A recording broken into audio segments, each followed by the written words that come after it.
Hello guys, આજે આપણે બનાવીશું તમે પાણીપુરી ખાધી છે, સેવપુરી ખાધી છે, પણ રગડાપુરી ખાધી છે ક્યારેય?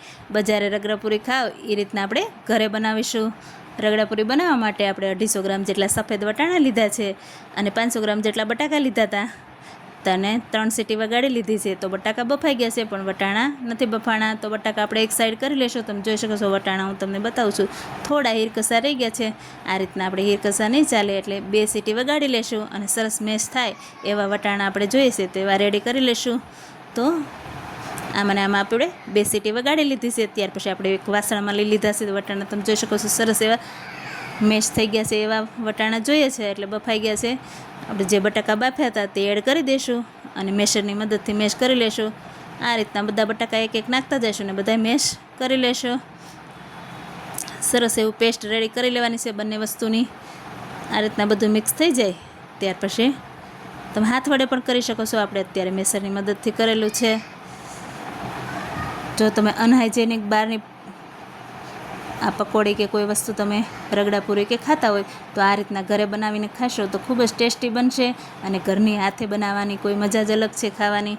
તો ધાણા ફુદીનાની પેસ્ટ આપણે રેડી કરેલી છે, તમે લસણ ખાતા હોય તો લસણ પણ એડ કરેલું છે, થોડું લસણને થોડું આદુને આપણે જે પેસ્ટ પાણીપુરીનું પાણી બનાવવા રેડી કરીએ છીએ તે બનાવેલી છે તો 2 ચમચી તે એડ કરેલી છે। સંચળ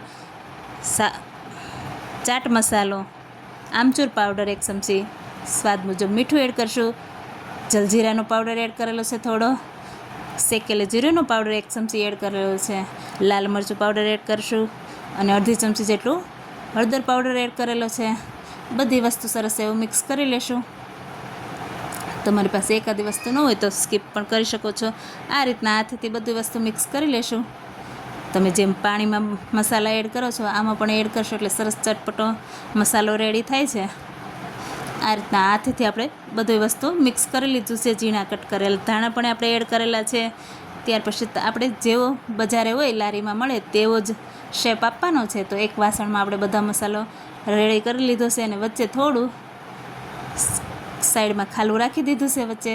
આ રીતના ખાટી મીઠી ચટણી બનાવી છે તે થોડી એડ કરીશું, વચ્ચેથી જગ્યા રાખી છે તેમાં।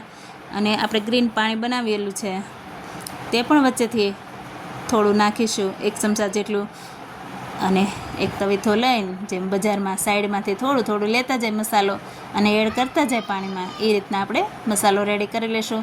આ રીતના થોડું સાઈડમાંથી ક્રશ કરીને અંદર લઈ લઈને વચ્ચે આ રીતના મિક્સ કરી લેશું। ત્યાર પછી પકોડી બનાવીને રેડી કરીશું। જો આ રીતના એક પાણીપુરી ખાલી લઈ લીધી છે, તેમાં આપણે રગડો એડ કરવાનો છે। તમને પાણી ભાવતું હોય તો પાણી પણ એડ કરી શકો છો। મેં અત્યારે પાણી પણ એડ કરીશ, થોડી કટ કરેલી ડુંગળી એડ કરેલી છે। સરસ ટેસ્ટી એવી પકોડી રેડી થઈ છે। તમે પણ બનાવજો, લાઇક શેર સબસ્ક્રાઈબ કરજો। Thank you.